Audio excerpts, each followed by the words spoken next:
एक लैला, एक मजनू और एक लैला का शौहर, यानी पति पत्नी और वो केस मामले में यूं तो कई पेच हैं, लेकिन सबसे बड़ा पहलू एक देश से दूसरे देश पहुंचने का है। और उससे भी बड़ा सवाल ये कि आखिर कोई अपनी मोहब्बत की खातिर इतना बड़ा रिस्क ले सकता है जिसमें 4 बच्चों की जान जोखिम में डाली जाए, तो शक तो पैदा होगा ही।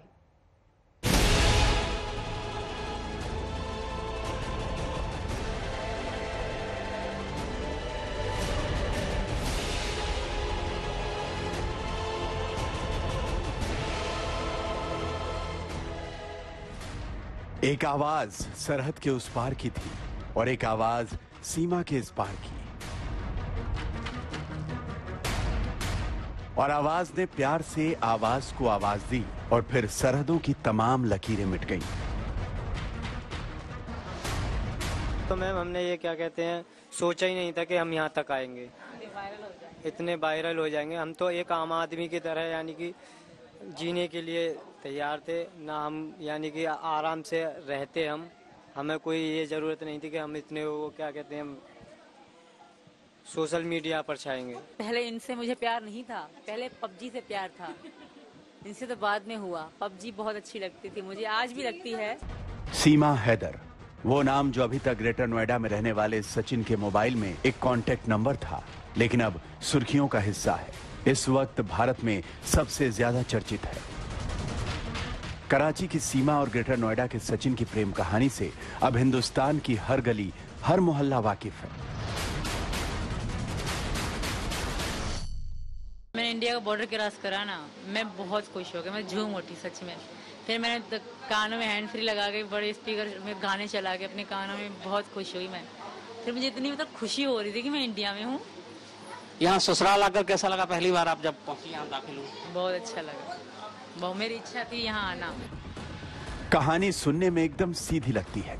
सचिन के प्यार में पागल सीमा हैदर कराची से अपने 4 बच्चों के साथ नेपाल के रास्ते भारत आई और फिर अवैध तरीके से ग्रेटर नोएडा पहुंची। लेकिन क्या जो कुछ सीमा ने कहा उतना ही सच है? आखिर वो पहले से शादीशुदा थी और उसका शौहर सऊदी अरब में काम करता है, तो फिर अचानक पति पत्नी के बीच सचिन वो बनकर कैसे आ गया?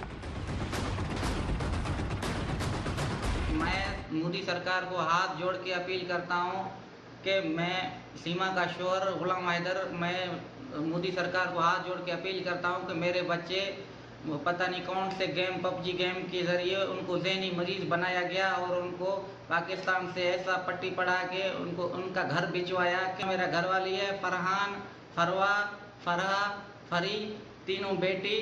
मैं मोदी सरकार को हाथ जोड़ के गुजारिश करता हूं, अपील करता हूं कि मेरे बच्चे मेरे हवाले करें, पाकिस्तान के हवाले किए जाएं। सीमा की अपने शौहर हैदर गुलाम से बनती नहीं थी और खेलते खेलते वो सचिन से अपना दिल भी हार चुकी थी। लिहाजा उसने तय किया कि वो अपने बच्चों के साथ हिंदुस्तान जाएगी। सीमा ने सबसे पहले कराची में एक ट्रैवल एजेंट को कांटेक्ट किया। अपने 4 बच्चों के साथ हिंदुस्तान पहुंचने के रास्ते तलाशने लगी। ट्रैवल एजेंट ने उसे बताया कि फिलहाल भारत का वीजा मिलना मुश्किल है।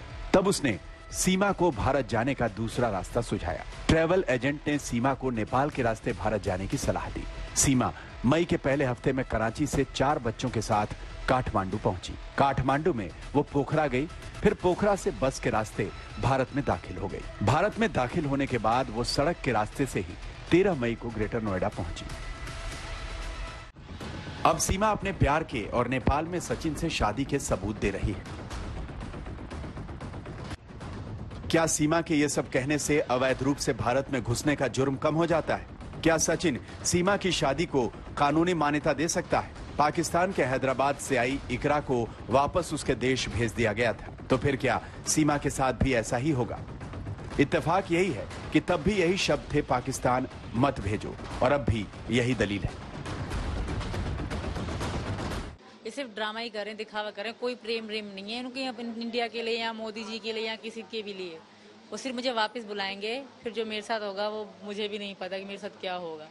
पत्थरों से मारेंगे मुझे। 1% को अगर मान के चलते हैं, अगर वो कह रहे हैं आप पाकिस्तान पहुंच गए, तो आपको लगता है पाकिस्तान में आपके साथ क्या होगा? मार देंगे, बता तो रही हूँ, पत्थरों से मारेंगे। थू थू तो जमाना कर रहा होगा अभी से ही मुझे, फिर तो मेरा बहुत बुरा असर होगा। अब यही देखना है कि पुलिस और कानून सीमा की किस्मत का क्या फैसला करते हैं। आज तक ब्यूरो।